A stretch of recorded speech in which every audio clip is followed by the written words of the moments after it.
अस्सलाम वालेकुम 7th class. उम्मीद करती हूँ सब बच्चे खैरियत से होंगे और अपना प्रीवियस टास्क कंप्लीट कर चुके होंगे। बच्चों आज हमारा लेक्चर नंबर 27 जाएगा जिसकी डेट है 17 अगस्त 2020 एंड डे है मंडे। सारे बच्चे अपनी डायरी नोट डाउन करिएगा। Chapter number 3 exercise number 3.2 question number 1 and question number 2 solve on neat register. आपका एक्सरसाइज नंबर 3.2 का फर्स्ट और सेकंड क्वेश्चन है जो आप लोगों ने नीट रजिस्टर्स पे सॉल्व करना है। अच्छा 7th क्लास बच्चों, आप लोगों ने एक्सरसाइज नंबर 3.1 से पहले जो थ्योरी डिस्कस हम लोगों ने की, आप लोगों ने भी पढ़ी, और जो एक्सरसाइज जिससे रेलिवेंट थी वो टॉपिक था डेसिमल्स का। डेसिमल के बारे में ही हमने उसकी सारी थ्योरी पढ़ी, उसी की एक्सरसाइज को भी सॉल्व किया। अब नेक्स्ट जो टॉपिक है एक्सरसाइज नंबर 3.2 से पहले, वो है terminating and non terminating decimals का, जो कि डेसिमल्स की ही क्लासिफिकेशन है। मतलब कि अब हमने जो एक्सरसाइज नंबर 3.2 को सॉल्व करना है, उससे पहले हम लोग जिस थ्योरी को डिस्कस करेंगे वो डेसिमल्स की क्लासिफिकेशन है। डेसिमल्स को हम क्लासीफाई करते हैं टू टाइप्स में, टू क्लासेस में। Decimals can be classified into two classes. दो क्लासेस हैं जिसमें क्लासिफाइड किया जाता है डेसिमल्स को। फर्स्ट है टर्मिनेटिंग डेसिमल्स। टर्मिनेटिंग डेसिमल्स ऐसी डेसिमल्स हैं जो कि डेसिमल के बाद टर्मिनेट कर जाती हैं, ख़त्म हो जाती हैं। एंड सेकंड है नॉन टर्मिनेटिंग डेसिमल्स। और नॉन टर्मिनेटिंग डेसिमल्स ऐसी डेसिमल्स हैं जो कि डेसिमल के बाद टर्मिनेट नहीं करती बल्कि सो ऑन चलती ही जाती हैं। उनमें सम टाइम्स कुछ रिकरिंग डेसिमल्स भी होती हैं। रिकरिंग मतलब कि सेम नंबर ही डेसिमल के बाद रिपीट होता है और वो नॉन टर्मिनेटिंग होता है। और कुछ जो है वो नॉन रिकरिंग भी होती हैं, मतलब कि सेम नंबर जो है वो रिपीट नहीं हो रहा होता है। ये डेसिमल्स की क्लासिफिकेशन है, terminating and non terminating decimal. जो रिकरिंग और नॉन रिकरिंग का जिक्र मैंने किया है वो नेक्स्ट आती है टर्मिनेटिंग और नॉन टर्मिनेटिंग की कैटेगरीज में। अब बच्चों हम लोगों ने टर्मिनेटिंग और नॉन टर्मिनेटिंग डेसिमल्स के बाद जिस रूल को फॉलो करना है एक्सरसाइज नंबर 3.2 में, ऐसा शायद कोई क्वेश्चन आए उसमें ज़रूरत पड़ जाए, अगर ना भी आएगा तो एज अ एमसीक्यूज आपको इस रूल का पता होना चाहिए। वो रूल हम डिस्कस करते हैं। रूल ये है कि मैं पढ़ती हूँ पहले उसकी स्टेटमेंट, फिर हम इसके समझने की कोशिश करते हैं। If the denominator of a rational number, अगर रैशनल नंबर है उसका डिनोमिनेटर, उस दिन रैशनल नंबर की डेफिनेशन आपको बताई थी कि रैशनल नंबर ऐसे नंबर्स हैं जो p बाई क्यू की फॉर्म में लिखे जाते हैं। p q इंटीजर्स को z के सेट को बिलोंग करते हैं and q does not equal to 0। p by Q की फॉर्म में लिखा गया नंबर उसका डिनोमिनेटर इन स्टैंडर्ड फॉर्म, जो कि स्टैंडर्ड फॉर्म है। स्टैंडर्ड फॉर्म मीन्स कि अगर आपके पास समटाइम्स कोई नंबर ऐसा दिया जाता है कि उसे वो मजीद कैंसिल हो सकता है, तो हम उसकी कैंसिलेशन करके उसे लोएस्ट फॉर्म में चेंज करेंगे, वो उसकी स्टैंडर्ड फॉर्म होगी। हैज नो प्राइम फैक्टर, उसका कोई प्राइम फैक्टर नहीं है अदर देन 2, 5 और 2 एंड 5। मतलब कि उसके डिनोमिनेटर में एक ऐसा रैशनल नंबर जिसके डिनोमिनेटर में 2 और 5 के अलावा और कोई प्राइम फैक्टर ना हो, then and only then the rational number is a terminating decimal. तो फिर एक जो डेसिमल है वो टर्मिनेटिंग डेसिमल होगी। आसान लफ्जों में हम इस रूल को इस तरह से करते हैं, इसकी समराइज करते हैं कि एक रैशनल नंबर जो कि स्टैंडर्ड फॉर्म में लिखा गया है उसका डिनोमिनेटर अगर 2 और 5 है, ऐसे नंबर्स, ऐसे प्राइम फैक्टर्स जो 2 और 5 हों डिनोमिनेटर में, तो फिर वो डेसिमल जो है वो टर्मिनेटिंग डेसिमल होगी। अगर प्राइम फैक्टर 2 और 5 के अलावा कोई और दूसरा नंबर आता है उसके डिनोमिनेटर में रैशनल नंबर के, तो वो नॉन टर्मिनेटिंग डेसिमल है। इनकेस अगर आपका कोई क्वेश्चन ऐसा आ जाता है, जैसे कि एक्सरसाइज नंबर 3.2 में क्वेश्चन है भी है कि अब बताएं जी कि ये एक्चुअल डिवीजन, और ये रूल हम तब जो फॉलो करते हैं जब हमने डिवीजन का प्रोसेस नहीं करना होता। हमेशा टर्मिनेटिंग और नॉन टर्मिनेटिंग डेसिमल बताने के लिए उसको सॉल्व करते हैं, मतलब उसे डिवाइड करते हैं, न्यूमिनेटर को और डिवीजन वाले अंदर रखते हैं और रखते हैं जो होता है डिनोमिनेटर उसे बाई रखते हैं और फिर उनको डिवाइड करके बताते हैं कि टर्मिनेटिंग है कि नॉन टर्मिनेटिंग है। मतलब कि जो न्यूमिनेटर होता है उससे एज अ डिवाइडेंड यूज करते हैं और डिनोमिनेटर को एज अ डिवाइजर यूज करते हैं। और फिर जो क्वेश्चन आता है उस क्वेश्चन से हम बताते हैं कि डेसिमल जो है वो टर्मिनेटिंग है या नॉन टर्मिनेटिंग है। जबकि ये रूल आप लोगों ने तब यूज करना है जब आपने डिवीजन का प्रोसेस नहीं करना है। विदाउट डिवीजन आप लोग इस रूल से बता सकते हैं कि कोई डेसिमल जो है वो टर्मिनेटिंग है या नॉन टर्मिनेटिंग है। अब जो हमारा एक्सरसाइज नंबर 3.2 का फर्स्ट क्वेश्चन है जिसकी स्टेटमेंट मैं पढ़ने लगी हूँ, विदाउट एक्चुअल डिवीजन कि एक्चुअल डिवीजन मतलब डिवीजन का प्रोसेस किए बगैर separate the terminating and non terminating decimal, terminating और नॉन टर्मिनेटिंग डेसिमल्स को अलग-अलग करें, उन्हें अलग करें।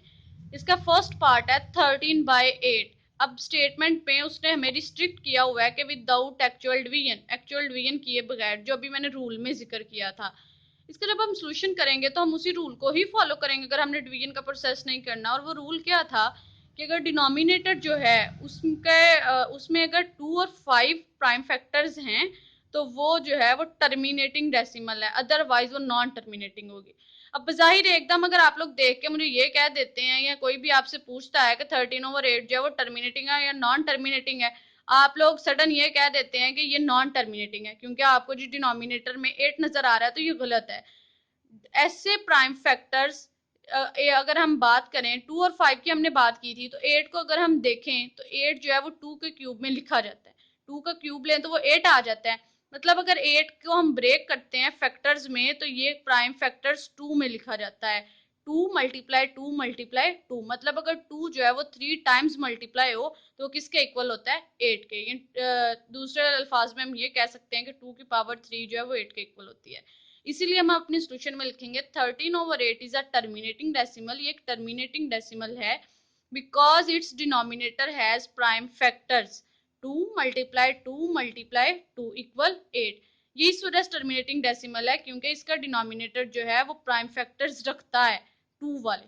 अब 8 जो था वो बेशक 2 और 5 नहीं था, लेकिन हम 8 को इन टर्म्स ऑफ 2 लिख सकते हैं, 2 को 3 टाइम्स मल्टीप्लाई करके। तो इस वजह से 13/8 जो एक रैशनल नंबर है वो टर्मिनेटिंग डेसिमल है। इसी तरह ये आप लोगों के एक्सरसाइज नंबर 3.2 का जो फर्स्ट क्वेश्चन है जिसका मैंने फर्स्ट पार्ट किया, उसके बाकी सारे क्वेश्चन भी एज इट इज ही होंगे। आपने इसी तरह सोल्यूशन में एक स्टेटमेंट लिखनी है। अगर 8 है तो आपने उसे 2 की फॉर्म में लिख दिया, मतलब in terms of 2 prime factors लिख दिया। अगर होता है यहाँ पे 25 तो अब 25 जो है, अब हम अगर ये कहें कि हमने तो कहा है डिनोमिनेटर में 2 और 5 प्राइम फैक्टर्स हों, तो 25 को भी तो हम लिख सकते हैं ना। अगर हम 5 को 2 टाइम्स मल्टीप्लाई करते हैं, 5 जो है वो 5 की पावर 2 लें तो वो 25 के इक्वल होता है। तो फिर अगर 25 भी डिनोमिनेटर में होगा तो वो रैशनल नंबर भी एक टर्मिनेटिंग डेसिमल ही होगा। लेकिन अगर 3 आ जाता है, उसके अलावा कोई 7 आ जाता है या आ जाता है 9 आ जाता है, तो वो सारे जो है डिनोमिनेटर में जो रूल है उसकी कंडीशन को फुलफिल नहीं करते, इस वजह से वो फिर नॉन टर्मिनेटिंग डेसिमल होंगे। इसी तरह ये आपने एक स्टेटमेंट में बता देना क्योंकि हमने डिवीजन का प्रोसेस नहीं करना, ये हमारे क्वेश्चन की स्टेटमेंट थी। आपने सारा क्वेश्चन नंबर 1 जो है इसी तरह ही करना है, इस रूल के अकॉर्डिंग। अब बच्चों आप लोगों का क्वेश्चन नंबर 2 जो है एक्सरसाइज नंबर 3.2 का, उसकी स्टेटमेंट जो है वो हम पढ़ते हैं फिर क्वेश्चन सॉल्व करते हैं। Express the following rational numbers in terminating decimal. अब वो कह रहा है कि रैशनल नंबर्स जो आपको दिए गए हैं उन्हें टर्मिनेटिंग डेसिमल की फॉर्म में रिप्रेजेंट करें, एक्सप्रेस करें। लेकिन अब यहाँ पे नहीं उसने कहा विदाउट एक्चुअल डिवीजन, तो मतलब अब हमने डिवाइड करके बताना है, अब हमने रूल का यूज नहीं करना है। रूल का यूज हमने तब करना है जब हम विदाउट एक्चुअल डिवीजन बताना चाह रहे होंगे। इसमें हमने डिवाइड करना है क्योंकि उसने खुद कहा है कि एक रैशनल नंबर जो है इसे टर्मिनेटिंग डेसिमल की फॉर्म में रिप्रेजेंट करो, तो जाहिर सी बात है हम डिवाइड करेंगे क्योंकि टर्मिनेटिंग की डेफिनेशन ही ये है कि डिवीजन के बाद जब हम डिवाइड करें तो कोशंट में डेसिमल के बाद अगर नंबर्स जो हैं वो टर्मिनेट कर जाते हैं तो वो टर्मिनेटिंग डेसिमल होगी। जिस तरह फर्स्ट क्वेश्चन है इसका फर्स्ट पार्ट है 2/100। अब 2/100 पर अगर हम गौर करें तो 2 जो है वो न्यूमिनेटर में और 100 जो है वो डिनोमिनेटर में है। 2 जो है वो छोटा है और 100 जो है वो बड़ा है, मतलब न्यूमिनेटर छोटा है, डिनोमिनेटर जो है वो बड़ा है। लेकिन हम डिवाइड करते हैं फिर ही डेसिमल इसमें आएगा। हमने 2 को सबसे पहले रखा डिवाइडेंड में और 100 को रखा डिवाइजर में, न्यूमिनेटर को अंदर रखा और डिनोमिनेटर को बाई रखा।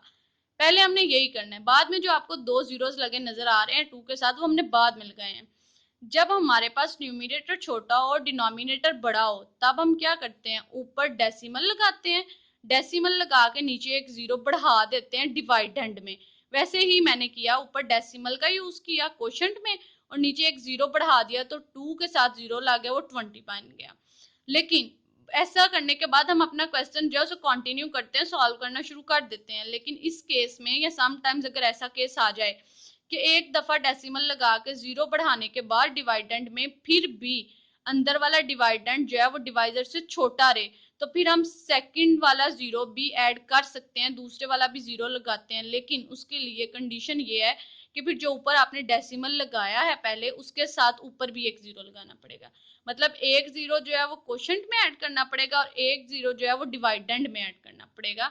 अगर एक दफा डेसिमल लगा के जीरो लगाने के बाद भी न्यू मतलब आपका डिवाइडेंड जो है वो छोटा रहता है डिवाइजर से, फिर हम दोबारा जीरो लगाते हैं, लेकिन साथ ही ऊपर क्वोशंट में भी जीरो ऐड कर देते हैं।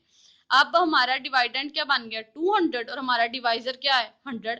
अब डिवीजन पॉसिबल है, अब हम डिवाइड कर सकते हैं क्योंकि डिवाइजर छोटा हो गया है। अब 100 का टेबल अगर हम 1 तक पढ़ते हैं, 100 वन जा 100, तो 100 का अगर 2 तक टेबल पढ़ेंगे तो क्या आ जाएगा 200, जो कि पूरा पूरा आ गया। तो हमने 100 को 2 से मल्टीप्लाई किया तो क्या आ गया 200, माइनस करेंगे तो क्या आ जाएगा 0। अब हमारे क्वेश्चन में क्या आ गया 0.02, मतलब क्वेश्चन पे गौर करें, डेसिमल के बाद दो आफ्टर 2 डिजिट्स जो रैशनल नंबर था वो टर्मिनेट कर गया, तो हम मतलब नंबर्स रुक गए। ऐसा नहीं है कि चलते ही जा रहे हैं नंबर, बार बार हम डिवाइड कर रहे हैं तो कोई ना कोई नंबर आता जा रहा है, तो ऐसी अब ये क्या हो गया टर्मिनेट कर गया है, ये टर्मिनेटिंग डेसिमल होगी।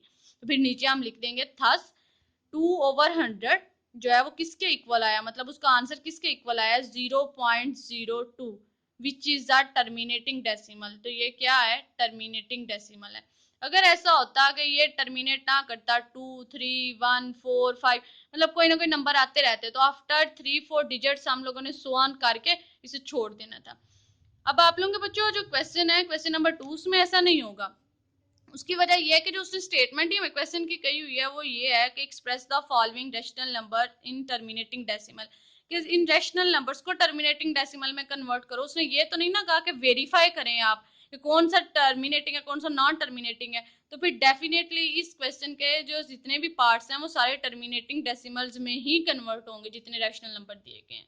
इसी तरह ये आप लोगों ने बच्चों सारा क्वेश्चन नंबर 2 जो है उसे कंप्लीट करना है, उसके सारे पार्ट्स करने हैं। फर्स्ट वाले क्वेश्चन के भी और सेकंड क्वेश्चन के भी सारे पार्ट्स आप लोगों ने अपने नीट रजिस्टर पे करने हैं और बाद में इनकी रफ पे भी प्रैक्टिस करनी है। अपना सारा काम जो है वो आप लोगों ने कंप्लीट करना है। रूल जो है उसे अच्छे तरीके से ज़ेनिशीन करना है, एज अ एमसीक्यूज भी याद रखना है, अगर क्वेश्चन में ज़रूरत पड़े तो फिर भी आपको पता होना चाहिए कि क्या रूल है। इसी के साथ हमारा आज का लेक्चर जो है वो ख़त्म हुआ। नेक्स्ट लेक्चर में मिलते हैं 7th क्लास। अल्लाह हाफिज़।